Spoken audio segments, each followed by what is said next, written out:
There is something about popular study apps that almost nobody talks about openly, and it sits right at the center of how memory actually works.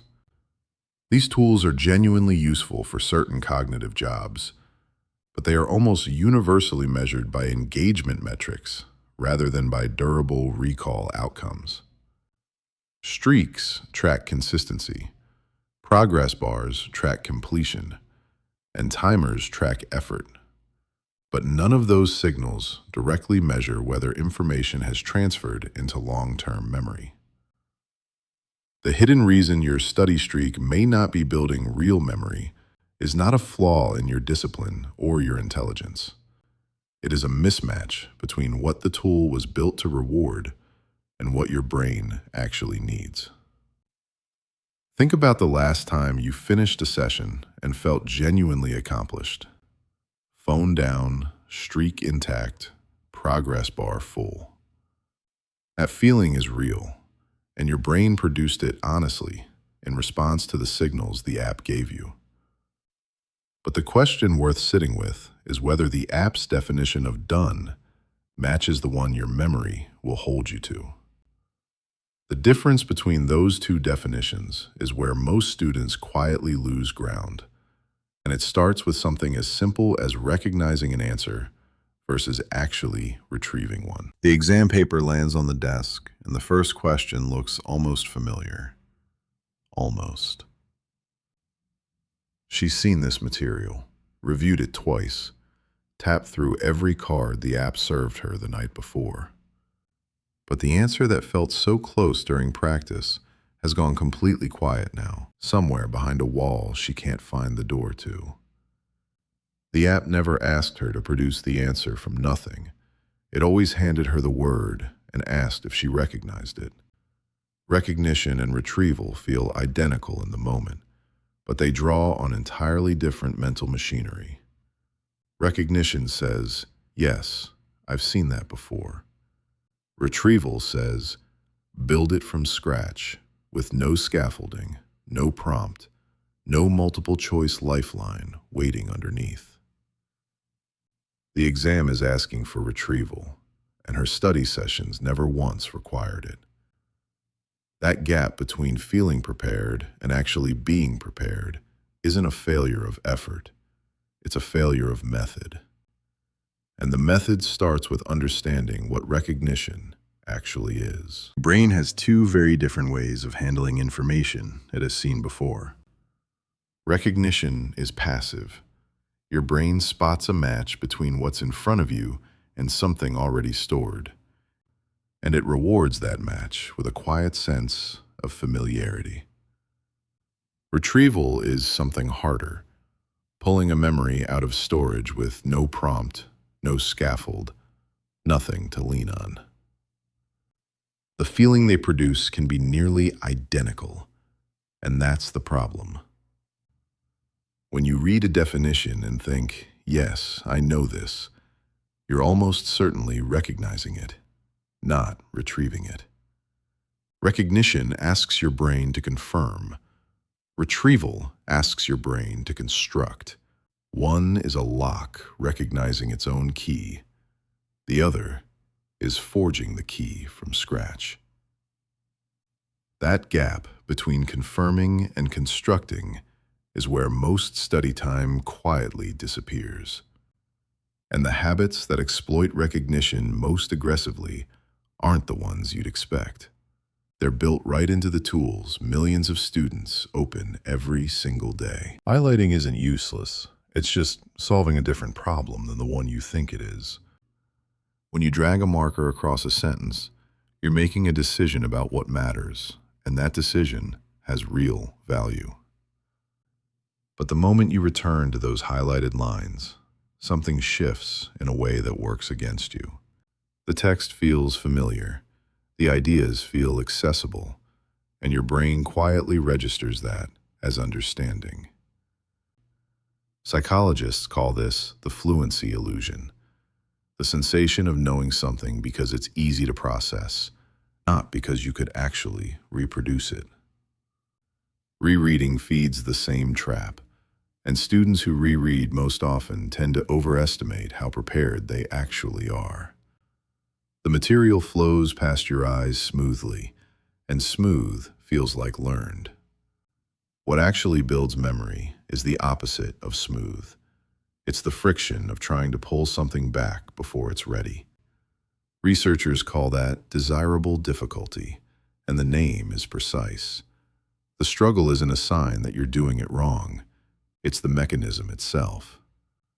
So what does that friction look like when you close your notes and face a blank page? The fix isn't a better app or a more organized notebook. It's a different kind of effort.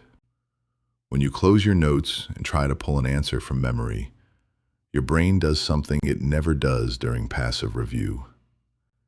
It searches, it struggles, and that struggle is exactly what encodes the information more deeply. Researchers call this retrieval practice, and the evidence behind it is unusually strong for a field where most findings barely replicate. Every time you force a memory to the surface, the neural pathway carrying it gets reinforced, making the next retrieval faster and more reliable. A flashcard you answer correctly after hesitating does more for your retention than a page you've read 3 careful times. Think about the last time you genuinely couldn't remember something and then finally got it. That friction wasn't failure, it was the learning itself. Blank page recall, self-testing, practice questions with the book closed. These aren't harder ways to study. They're just the ones that actually work. The real question now is whether doing this once is enough, or whether timing matters just as much as effort. Retrieval alone isn't enough if all of it happens in a single evening before the exam. The brain doesn't strengthen a memory from one hard pull. It strengthens it from being asked to retrieve across time, with gaps in between. Researchers call this spaced repetition, and the effect it produces is one of the most replicated findings in memory science. Think of each review session as driving a stake deeper into the ground. One strike barely holds, but returning the next day and the day after sets it firm. The forgetting that happens between sessions isn't failure. It's actually what makes the next retrieval more valuable. When you reach for something that has faded slightly, the effort of finding it again is what consolidates the trace. A single cramming session can feel thorough, and your recognition scores will look fine the morning after. But ask yourself what you actually remember 3 days later, and the answer is usually not much. Distributing review across a week, even in short sessions, consistently outperforms massed study on every delayed test researchers have run. The question isn't whether spacing works. It's whether the tools you're using are actually built around it. A streak measures how often you opened an app, and that is genuinely not nothing. Consistency is a real precondition for learning. But a streak cannot tell you whether anything you reviewed actually transferred in the long-term memory. Progress bars track how many items you've touched, not how deeply those items have been encoded in a way that survives the week. There's a difference between a signal that keeps you returning to a tool and a signal that confirms you've actually learned something durable. Completion badges reward you for finishing a session, which is a behavior metric, not a cognitive one. So what would a memory metric even look like? It would have to measure something harder than presence. It would have to measure retrieval, the moment your brain reconstructs a fact without the answer sitting right in front of you. Engagement metrics aren't dishonest. They're just measuring the wrong thing for the job you actually care about. The tools themselves aren't the problem. The mismatch between what they measure and what you need is. A system built around what you can actually recall, rather than what you've simply seen, changes everything about how you study. The fix isn't complicated, but it does require trading comfort for something harder and more honest. Think of your study week as 5 stages. Capture what you need to learn, understand it well enough to explain it, retrieve it without looking, review it at the right intervals, and apply it somewhere real. Most students are living entirely in the first 2 stages, and the apps are designed to keep them there. When you open a flashcard deck and tap through familiar cards, you're doing recognition work dressed up as retrieval work, and your brain knows the difference even when you don't.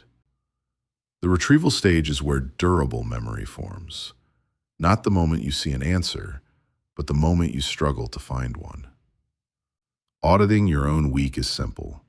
Count the hours you spent testing yourself versus the hours you spent reviewing material you already recognized. That number will tell you more about your memory than any streak ever could. Human Operating System explores the full science of how people learn, decide, and perform at hosdocumentary.com.